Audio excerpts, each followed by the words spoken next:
ಬೆಂಗಳೂರಿಗೆ ಬಂದು ಒಂದು ದಿನ ಆಗಿಲ್ಲ, ಆಗಲೇ ವೀಕೆಂಡ್ ಬಂದೇ ಬಿಡ್ತಾ. ಸೊ ವೆಲ್ಕಮ್ ಟು ವಾರಾಂತ್ಯದ ಕತೆ.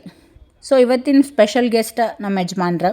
ಇವತ್ತಿನ ಪ್ಲ್ಯಾನ ಸಿಂಪಲ್ ಇತ್ತು. ನಾವಿವತ್ತು ಹೊಂಟಿದ್ವಿ ಬೆಂಗಳೂರು ಪ್ಯಾಲೇಸ್ ನೋಡೋಕೆ. ಅಲ್ಲೇ ಸ್ವಲ್ಪ ನಾಷ್ಟ ಮಾಡ್ಕೊಂಡು ಬಸ್ ಆದಮೇಲೆ ಒಂದು ಬಸ್ ಇನ್ನೊಂದು ಬಸ್ ಚೇಂಜ್ ಮಾಡಿ ನಾವು ಬಂದ್ವಿ ಮೆಜೆಸ್ಟಿಕ್ಕಿಗೆ. ಗೈಸ್ ಯಾವುದೋ ಎಕ್ಸಾಮ್ ಇದೆ ಅಂತ ಬೆಂಗಳೂರು ಫುಲ್ ರಶ್ ಅದ. Such a wrong day to choose ಅಡ್ಡಾಡಕ್ಕೆ. ಅದಾದಮೇಲೆ ಮತ್ತೊಂದು ಬಸ್ ಚೇಂಜ್ ಮಾಡಿ ಒಂದು ಸ್ವಲ್ಪ ನಡೆದು ನಾವು ಬಂದ್ವಿ ಬೆಂಗಳೂರು ಪ್ಯಾಲೇಸ್ ಕಡೆ. ಮೊದಲೆಲ್ಲ ಯಾರಾದರೂ ಅಂದಾಗ ಬೆಂಗಳೂರು ಅಡ್ಡಾಡಕ್ಕೆ ಒಂದು ದಿನಾನೂ ಸಾಲಂಗಿಲ್ಲ ಅಂತೇಳಿ ನಾ ಏನು ಅನ್ಕೋತೀನಿ ಅಂದ್ರೆ ಅಷ್ಟು ಜಾಗ ಅದಾವೆ ಬೆಂಗಳೂರದಾಗ, ಅದಕ್ಕೆ ಹಿಂಗೆ ಅಂತಾರೆ ಅಂತ ಅಂದ್ಕೊಂಡಿದ್ದೆ. ನೀನು ಅದು ಸತ್ಯನ.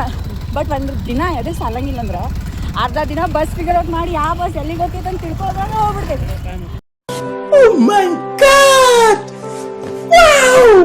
ಗೈಸ್ ಇದೆ ನೋಡ್ರಿ ಬೆಂಗಳೂರು ಪ್ಯಾಲೇಸ್. ಬಟ್ ನಾವು ಭಾಳ ದೊಡ್ಡದಿರ್ತೈತೆ ಅಂತ ಎಕ್ಸ್ಪೆಕ್ಟ್ ಮಾಡಿದೆ. ಇದು ಸಣ್ಣದು. ಇನ್ನೂ ಒಳಗೆ ನೋಡಿ ಬರ್ರಿ ಏನೇನದಂತ. ನನ್ನ ಗಂಡ ಗರ್ಲ್ ಫ್ರೆಂಡ್ ದಿನ, ಫ್ರೆಂಡ್ಶಿಪ್ ಡೇ ದಿನ ಏನೂ ಕೊಟ್ಟಿಲ್ಲ, ಒಂದು ಚಾಕ್ಲೇಟು ಕೊಡಿಸಿದ್ದೀನಿ ಅಂದಿತ್ತು. ಚೇಂಜ್ ಇಲ್ಲ ಅಂತ ಕೊಟ್ಟಿದ್ದೆ ಚಾಕ್ಲೇಟ್. ಹ್ಯಾಪಿ ಗರ್ಲ್ ಫ್ರೆಂಡ್ ಅನ್ನತಾರೆ. ಇದು ನ್ಯಾಯನಾ? ಸೊ ಬೆಂಗಳೂರು ಪ್ಯಾಲೇಸ್ ಎಲ್ಲ ನಾವು ನೋಡ್ಕೊಂಡು ಬಂದ್ವಿ. ಅದಾದಮೇಲೆ ನಾವು ಬಂದಿದ್ದು one of the most famous ಪ್ಲೇಸಿಗೆ.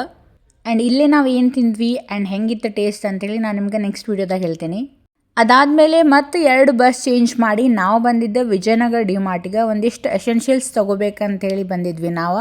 That's it. Thank you for watching.